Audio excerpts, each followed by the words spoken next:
All right, so we've all heard that creatine builds muscle and helps improve strength. But how does it actually work? Is the water weight real? Does it affect our kidneys? Does it cause hair loss? Today I'm going to be breaking down what creatine is, how it helps you build muscles and strength, and why all the side effects are not real. Creatine is the most studied sports supplement on the planet. It benefits strength, helps build muscle, improves recovery, and yes, it does help your brain too. Let's break it all down and clear up any myths that there may be about creatine monohydrate. So creatine is a natural compound found in foods like red meats, and it is also made within our bodies. But to fully reach the benefits of the creatine and get the most benefit out of it within our muscles, we must supplement it. So for example, our creatine monohydrate, specifically the creatine type we're going to be talking about today, found in red meats specifically, mainly red meats, and then that gets stored within our muscles. So how does creatine work? Specifically our ATP-PC system. So our body uses ATP for quick explosive workouts or exercises, just during explosive movements. Things like sprinting, jumping, lifting. But when this storage runs out, when our ATP runs out, that's when creatine really comes into play. Creatine recycles our ATP, allowing us to push harder and continue doing those heavy explosive movements without burning and getting too much fatigue. It allows us to push harder and longer, which means we'll have more reps in the tank, more sets in the tank, and overall better strength.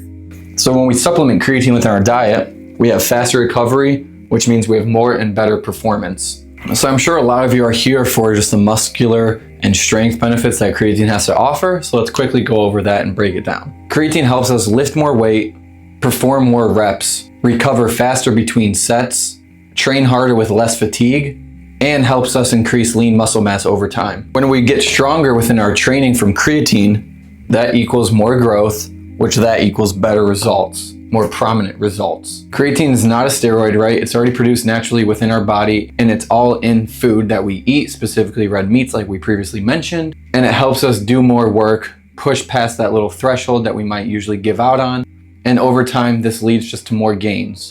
Creatine isn't just used for muscle building, for strength building, right? Creatine does play a huge role for cognitive function, has a lot of cognitive benefits, and more studies are coming out with more research based on creatine for overall brain health.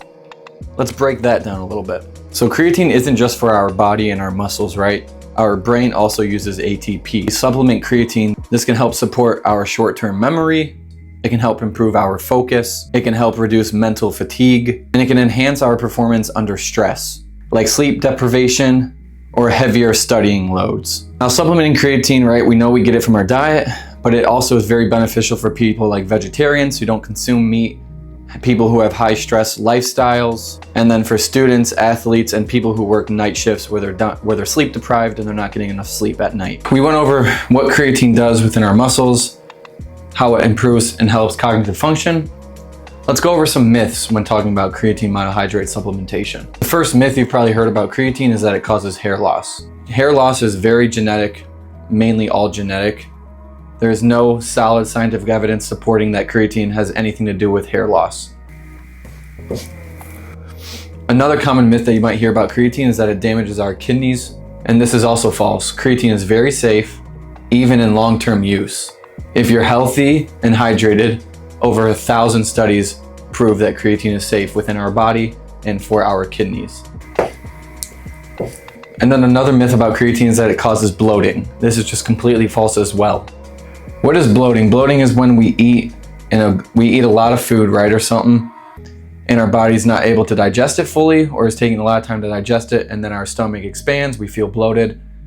We might feel that brain fog and all that stuff, but that is not from creatine. Creatine has nothing to do with bloating. What creatine does is it holds excess water within our muscles, not under our superficial layer of skin. This is cellular hydration. It makes our muscles look fuller, not puffier.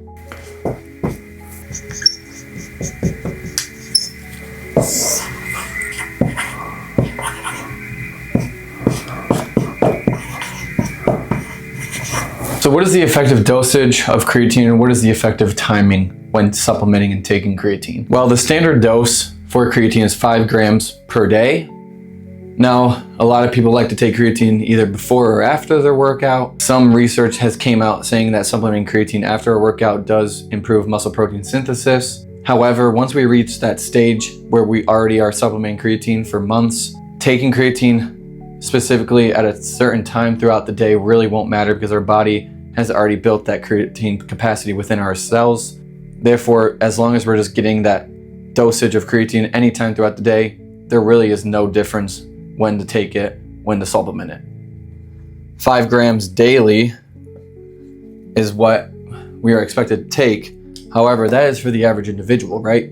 If you're a bigger person, you have more muscle, you're gonna need to supplement a higher dose of creatine. You have more muscle mass, you have more cells within our body, we're drinking more water, we're gonna need to supplement higher levels of creatine. So if you're an average individual, 5 grams per day is fine. If you're someone like me who's has more muscle mass than the average individual, is over 210 pounds, you're gonna need to supplement something higher.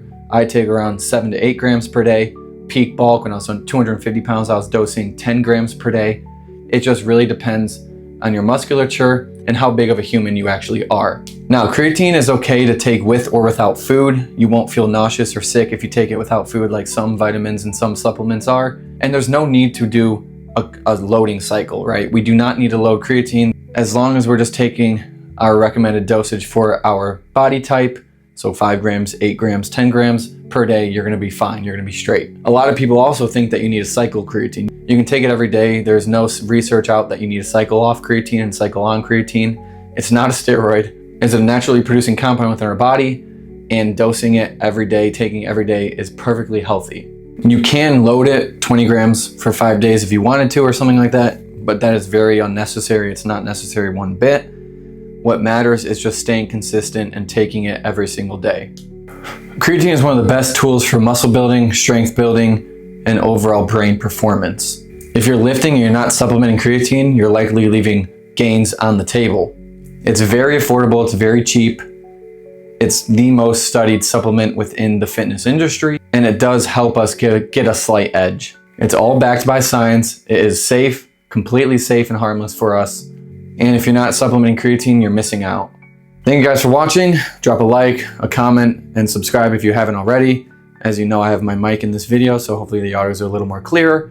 But if you want to see more videos on topics and things like this, leave a comment below, drop a like, and leave in the comments what else you want me to go over within the lifting and fitness world and nutrition world as well. Like always, guys, follow for more. And yeah, thanks for watching.